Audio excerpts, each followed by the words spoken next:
Hi everyone, it's Catchy, aka OBiGem. Welcome back to the channel. If you're new here, please do not forget to hit the subscribe button.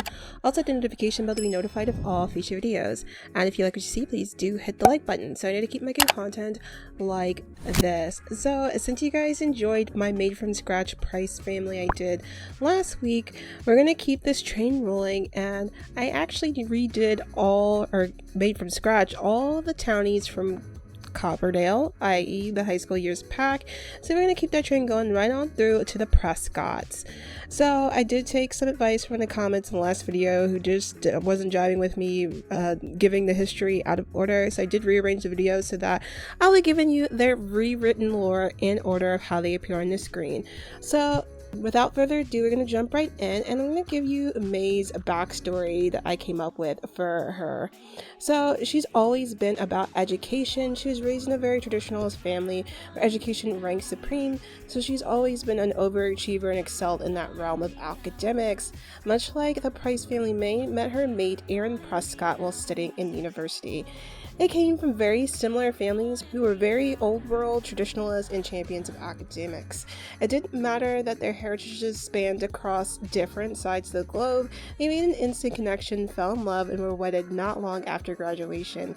Aaron's family is a big deal in Copperdale. They're the oldest family in town, having founded it, and naturally after graduating they did return to Copperdale to build their family. Continuing their pursuits in academic excellence, Aaron rose to the ranks of academic director of Copperdale School District, and May had an easy road to becoming principal of Copperdale High.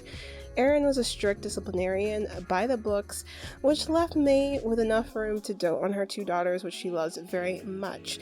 They expect the absolute best from Molly, their eldest daughter, and a lot of expectation was placed on her to meet the same excellence as her parents.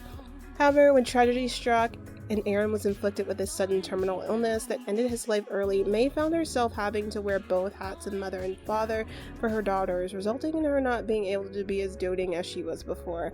She still loves both her daughters, and perhaps in response to her grief, she kind of processed it by burying herself in her work and her role, and the family quickly became ensuring her daughters had the very best. The problem is that May's hopes and dreams and standards for her two daughters may not quite align with what they hope for themselves, which you will see why in just a second.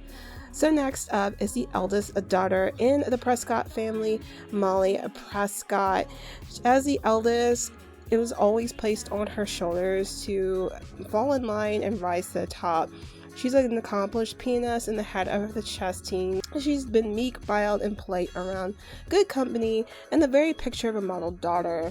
That's the role she's played her entire life, but Molly has hit her breaking point. Up until the death of her dad, Molly never really questioned the hopes and dreams her parents had for her, but losing her dad made her question everything. What are the things that she really wants in life and what makes her happy? Those are the things she started to think about, because after all, life is fleeting, and now that she's in high school, she wants to take the opportunity to explore what it has to offer before her time runs out. While May's mother prefers she plays classical piano, she's been sneaking off to explore other genres and has been practicing the guitar in secret. Being always so prim and proper has gotten so exhausting that after witnessing a prank performed at school, she's been practicing her own, and the thrill has just been so exhilarating for her that she just wants to keep going. Molly's parents never let her date, since it was a distraction from her schoolwork, but now that she's been exploring life at its fullest, her exploration has her realizing that her attractions may not be her mother's ideal of traditional. As much as it scares her thinking of where that particular exploration might take her, she's ready to take the plunge and finally live her life. Next up is Molly's grandfather, Ty Loom. After the death of his son-in-law, he decided to move to Copperdale and live with his daughter and his granddaughters to help out. And Ty was much like Aaron when raising May, but his old age has allowed him to let go of a lot of his strictness, and in the time he has left, he just wants to be there for his daughter and grandchildren so that they can live happy and truly fulfilling lives. He's constantly encouraging May to go out with friends and meet new people, and perhaps even put herself back out there to meet someone new romantically. May appreciates her father, cares, but she still struggles with allowing herself to do any of those things. Ty, though initially retired, got a job at Copperdale High as a janitor to spend more time with his daughter and granddaughters. He may be old, but he is wise, and he sees his granddaughter's burgeoning desires to explore and constantly encourages them to shoot for their dreams and live with no regrets. Neither Prescott child quite knows the depths of what their grandfather knows about them, but he often leaves himself open as a confidant and friend to them when they call to him when needed. The youngest Prescott daughter is our very last made from scratch Sim.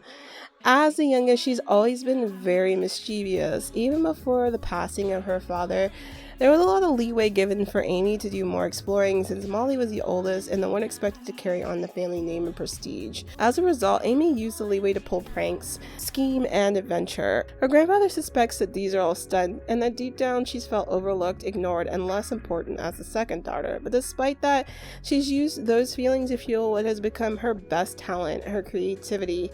Amy will do almost anything to stand out from the crowd, from stealing different trinkets to putting purple highlights in her hair. Things have escalated since Aaron's passing, and May is at the end of her rope of what to do with Amy. She's just hoping if she ignores these antics long enough, Amy will get bored of being a wild child. But so far, Amy has shown no signs of tiring. So that is it, you guys. That is my made from scratch Prescott family. What did you think of their rewritten lore? Did this give the family a little bit more depth that you were hoping for when you got this pack? And is it making you itch to finally play this family and explore everything they have to offer? I'm hoping I gave them a little bit more personality and made them a little bit more fun to play. But let me know down in the comments down below how you think I did. And again, let me know, do you have a favorite family Coverdale so far, and what is it and why? I would love to hear your thoughts. As always, guys, stay safe, stay healthy, and of course, stay dazzled. I'll see you in the next one. Bye.